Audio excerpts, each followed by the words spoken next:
Rabbi Ed Feinstein of Congregation Valley Beth Shalom in Encino, California, tells the following story. A yeshiva outgrew its downtown quarters and moved to the former site of a well-known private school. Finding a boathouse on the property, the head of the yeshiva called in one of the rabbis and ordered him to organize a rowing team. "What do we know from rowing?" he asked. The rabbi answered, "We can master Talmud, we can figure out how to row." So he put together a team and they began practicing on the river. Soon, they were good enough to challenge and beat local prep schools. They won again. When they had beaten every school in the vicinity, the head of the yeshiva again called the rabbi in. "We are now ready to challenge Princeton," said the rabbi. "Princeton, Rabbi, we've been rowing for 6 weeks. They've been rowing for 300 years. The Rebbe insisted, and a race was set. Princeton won by 20 lengths. The despondent rabbi was called in to see the Rosh Yeshiva once again. "How did they beat us so badly?" asked the rabbi.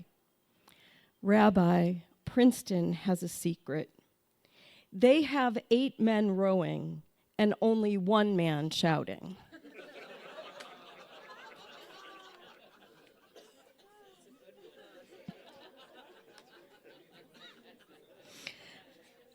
For me, this story illustrates one of the messages of our Torah portion this week and one of the truths of our world today. We need followers. We continually hear about the shortage of good leaders in our organizations, places of work, schools, and government. True, but I view our lack of followership as more threatening to society today. This week's Torah portion, Korack, explores the nature of power, authority, and ambition, and the ways in which these are enacted within a community. The children of Israel are in the desert, yes, still. Korack, a prominent Levite, together with Datan and Abiram and some 250 chieftains, stage a rebellion against Moses and Aaron. They want to take matters into their own hands, cede some of Moses and Aaron's power to themselves, flatten the hierarchical leadership, and win over the masses. Korack says, "Moses and Aaron, you have gone too far. All of the community are holy, all of them, and God is in their midst. Why do you, Moses and Aaron, raise yourself above God's congregation?" After indicting Moses and Aaron, the leaders, Korack rushes off to offer incense, encouraging all 250 chieftains to do the same. Korack, Datan, Abiram, and others are immediately swallowed up by the earth for their wrongdoing. The rabbis have argued about Korack for generations. Each year we approach the text and ask, what did Korack and his band do that was so bad? Korack was intelligent, wealthy, respected, esteemed. In a Bible filled with people disagreeing with one another and even praised for rebelling against God, what is it about this group of Levites, the highest assistants to Moses and Aaron, that caused them to meet their deaths in such a terrible and immediate way? Why were they scorned for stepping up? Commentators on this portion, of course, have run the gamut, with some seeing Korack as a hero and others as a villain, and everything in between. Criticism about Korack actually falls into 2 categories: his cruel intentions and his sinful impact. First, his sin of intention. Some say Korakh's true motivation was not to empower people at all, but to seize control for himself.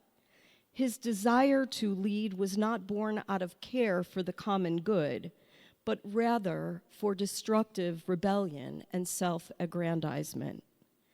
Korakh was not well-meaning. His intentions were less than honorable. Second is the issue of impact.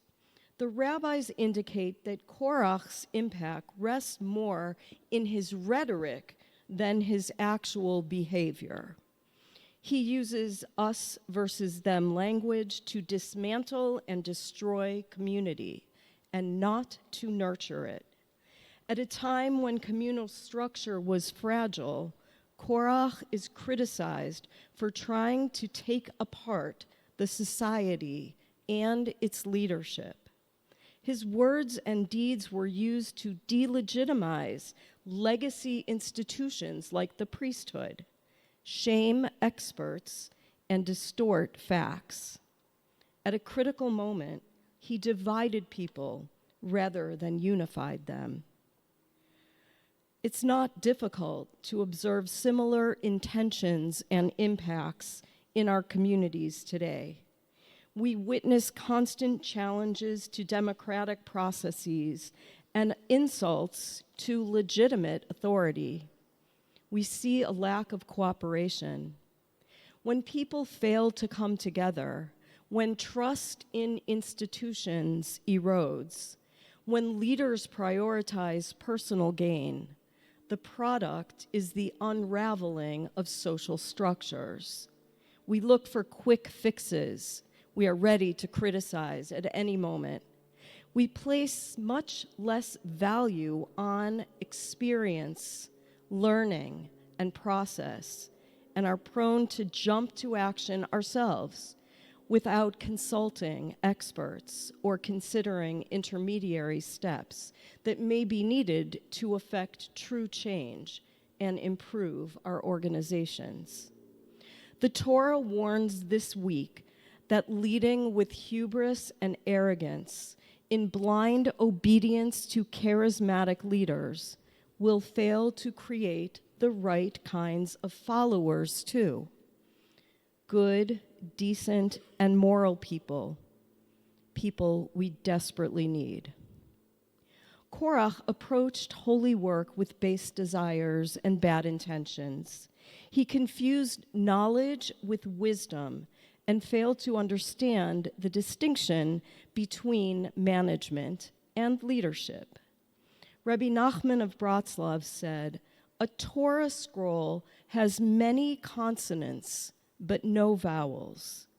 How do we read with only consonants?" He said, "Consonants are like our bodies. Vowels are our souls.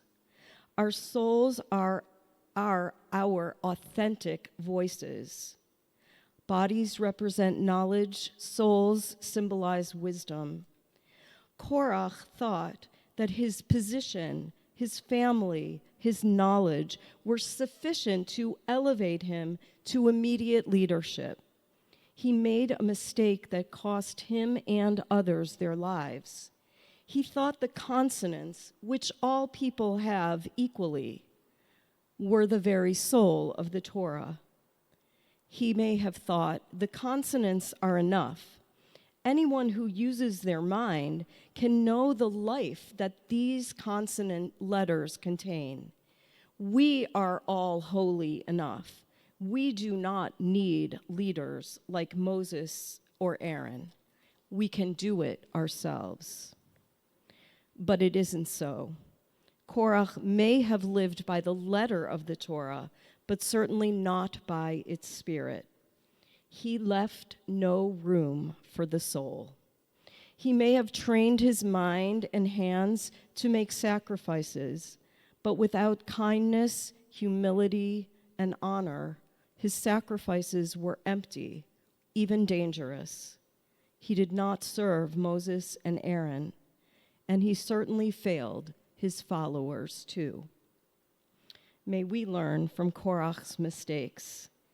In these challenging times, may we grow our souls, and may we cultivate our powers of listening so that we can hear our souls and those of our neighbors.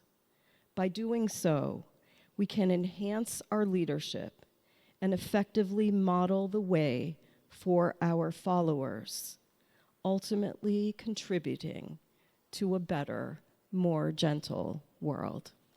Amen.